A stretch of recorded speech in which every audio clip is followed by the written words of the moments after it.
네, 이렇게 막바지에 접어들고 있는 미국 대선 개표 상황을 보면서 정치권도 촉각을 곤두세우고 있습니다. 미국 대통령이 누가 될지에 따라서 국내 정치는 물론이고 한반도 정세에 미칠 영향이 크기 때문이겠죠. 각 당의 움직임, 국회에 나가 있는 취재 기자 연결해서 알아보겠습니다. 장윤희 기자.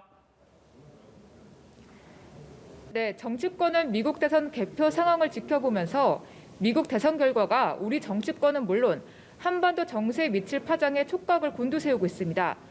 더불어민주당 김태년 원내대표는 오늘 열린 정책조정회의에서 미국의 어떤 행정부가 들어서도 우리는 한반도 평화 프로세스를 재가동해야 한다고 밝혔습니다.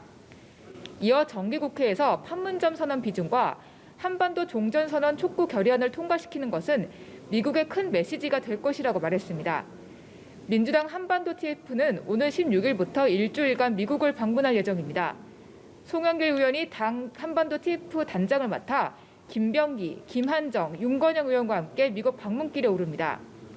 국회 외교통일위원장인 송 의원은 연합뉴스TV 통화에서 미국 의회 주요 인사들과 새 행정부 외교안보 참모진을 만나 한반도 문제 등을 논의할 것이라고 밝혔습니다.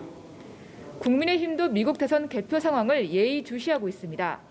김종인 비상대책위원장은 오늘 열린 비대위 회의에서 우리 당도 국익 실현을 위한 초당적 대처 준비가 되어 있다고 밝혔습니다.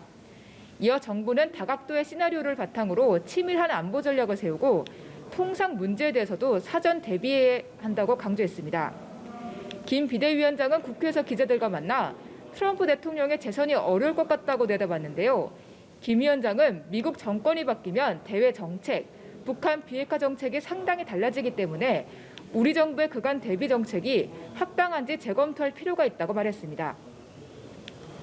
네, 오늘 국회에서는 외교통일위원회 전체 회의가 열리고 있는데요.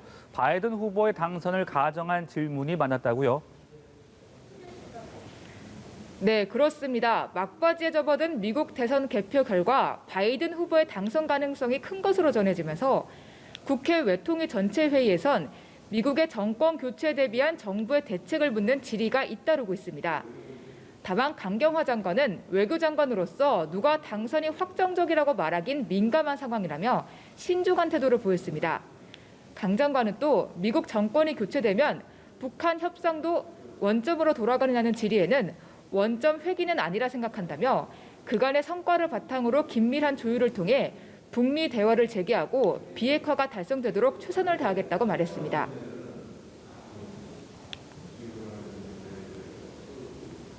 네, 그리고 국회가 오늘도 내년도 예산 심의를 이어갑니다. 종합정책 질의 이틀째 상황도 전해 주시죠. 네, 국회 예산결산특위는 오늘도 전체 회를 열어 내년도 예산안에 대한 종합정책 질의를 이틀째 진행하고 있습니다. 내년도 예산안이 역대 최대인 556조 원 규모인데 정부의 확장 재정 기조를 둘러싼 재정 건전성이 여전히 쟁점입니다. 예산 정국과 보궐선거 관련 여야 지도부의 민심 행보도 이어졌습니다. 민주당 이낙연 대표는 오늘 소상공인의 날을 맞아 열린 당 간담회에서 소상공인을 위한 입법, 예산을 차질 없이 처리하겠다고 밝혔습니다. 국민의힘 지도부는 오늘 부산, 울산, 경남을 돌며 예산 정책 협의회를 진행하고 있습니다. 어제는 민주당 지도부가 영남권을 방문했었는데요. 국민의힘은 부산에서 가덕 신공항을 위한 적극적 지원을 약속하며 보궐선거 표심 공략에 나선 모습입니다. 지금까지 국회에서 연합뉴스TV 장윤희입니다.